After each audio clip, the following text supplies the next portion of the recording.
PM Modi आज अपने संसदीय क्षेत्र वाराणसी पहुंच रहे हैं। पीएम काशीवासियों के लिए कई सौगातें लेकर आएंगे। मोदी इस बार लोगों से नहीं बल्कि पार्टी कार्यकर्ताओं से मन की बात करेंगे। पीएम वाराणसी में 4 घंटे रुकेंगे। पीएम मोदी सुबह 10:30 बजे बाबतपुर एयरपोर्ट पहुंचेंगे। 37,000 बूथ लेवल कार्यकर्ताओं के बीच पीएम मोदी मौजूद रहेंगे। वहीं कांग्रेस अध्यक्ष राहुल गांधी भी यूपी में मौजूद रहेंगे। राहुल बहराइच में जन आक्रोश रैली को संबोधित करेंगे। पीएम मोदी के खिलाफ कांग्रेस उपाध्यक्ष राहुल गांधी के आरोपों पर बीजेपी ने पलटवार किया है। कानून मंत्री रविशंकर प्रसाद ने कहा कि राहुल गांधी हताशा में आरोप लगा रहे हैं। रविशंकर के मुताबिक ऑगस्टा और नेशनल हेराल्ड घोटाले से ध्यान बटाने के लिए राहुल ने पीएम पर आरोप लगाए। ये राहुल गांधी खुद क्या है? 5,000 करोड़ के नेशनल हेराल्ड के सीरियस चीटिंग और फ्रॉड के केस में बेल पर है। वो भारत के पाक साफ ईमानदार प्रधानमंत्री नरेंद्र मोदी जी की सरकार पर झूठे आरोप लगा रहे हैं। गुजरात के मेहसाणा में राहुल ने आरोप लगाया था कि पीएम ने गुजरात का सीएम रहते हुए सहारा से करोड़ों रुपए लिए थे। 6 महीने में 9 बार सहारा के लोगों ने अपनी डायरी में लिखा है कि हमने नरेंद्र मोदी जी को पैसा दिया है। काले धन को सफेद करने के शक में 250 पार्टियों को चुनाव आयोग ने झटका दिया है। सूत्रों के मुताबिक ऐसी पार्टी अब चुनाव नहीं लड़ पाएंगी। चुनाव आयोग ने संविधान के अनुच्छेद 324 के तहत मिली शक्तियों को इस्तेमाल करने का फैसला करते हुए कार्रवाई की है। चुनाव आयोग जल्द ही इनकम टैक्स विभाग को इन 250 राजनीतिक दलों के बारे में चिट्ठी लिखने वाला है। इन पार्टियों ने 2005 से कोई चुनाव नहीं लड़ा है।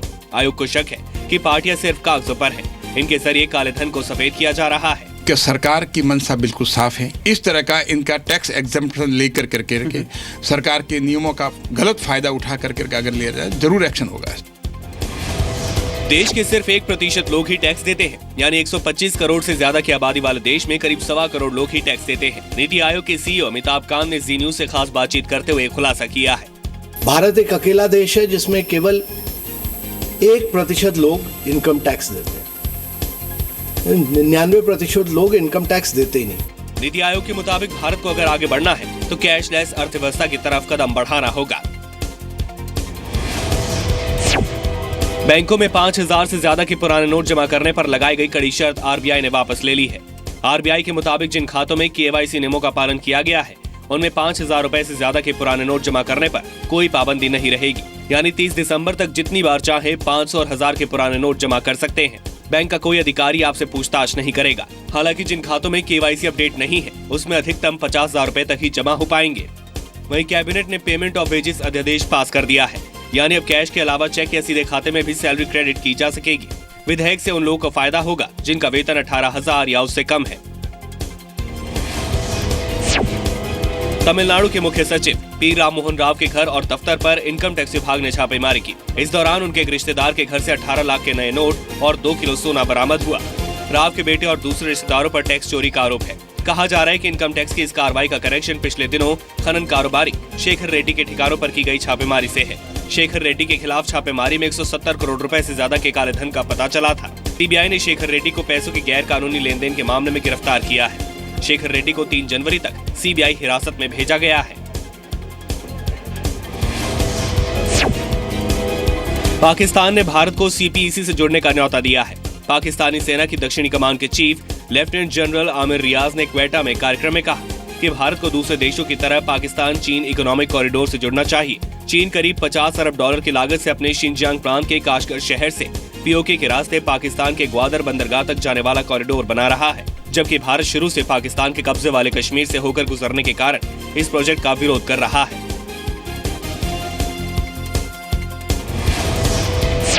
पठानकोट हमले में आतंकी मसूद अजहर के खिलाफ चार्जशीट दाखिल किए जाने का चीन पर कोई असर नहीं हुआ है। चीन ने कहा कि जैश ए मोहम्मद के चीफ के खिलाफ कोई भी कार्रवाई यूएन सुरक्षा परिषद के नियमों के मुताबिक ही होगी। चीन ने सुरक्षा परिषद में मसूद अजहर पर बैन के प्रस्ताव पर वीटो कर दिया था। चीन 15 देशों में इकलौता सदस्य था जिसे भारत के प्रस्ताव पर आपत्ति थी। एनआईए ने सोमवार को मसूद अजहर के खिलाफ चार्जशीट फाइल की थी। ठाणे क्राइम ब्रांच ने बड़ी कार्रवाई करते हुए 2 व्यक्तियों को गिरफ्तार कर उनके पास से यूरेनियम जैसा पदार्थ जब्त किया है। पुलिस ने आरोपियों के पास से 8 किलो 861 ग्राम पदार्थ पकड़ा है, जिसे वो दोनों किसी को बेचने के लिए लेकर आए थे। पकड़े गए पदार्थ की कीमत करीब 27 करोड़ रुपए बताई जा रही है। यूरेनियम जैसे रेडियो एक्टिव पदार्थ का इस्तेमाल एटॉमिक प्लांट में होता है और इसके खुले बाजार में बिक्री गैर कानूनी है। दिल्ली में फिर एक महिला से छेड़छाड़ को लेकर उबर कैब विवादों में आ गई है। मामला दिल्ली कैंट का है। उबर कैब के ड्राइवर पर आरोप है कि महिला को पिक करने के बाद उसने जबरन इधर उधर के रास्तों से घुमाता रहा और दूसरे रास्ते पर ले जाने लगा। महिला ने विरोध किया तो उबर ड्राइवर ने उससे बदसलूकी की। महिला की शिकायत लिखाने पर उबर कैब ड्राइवर को गिरफ्तार कर लिया गया है।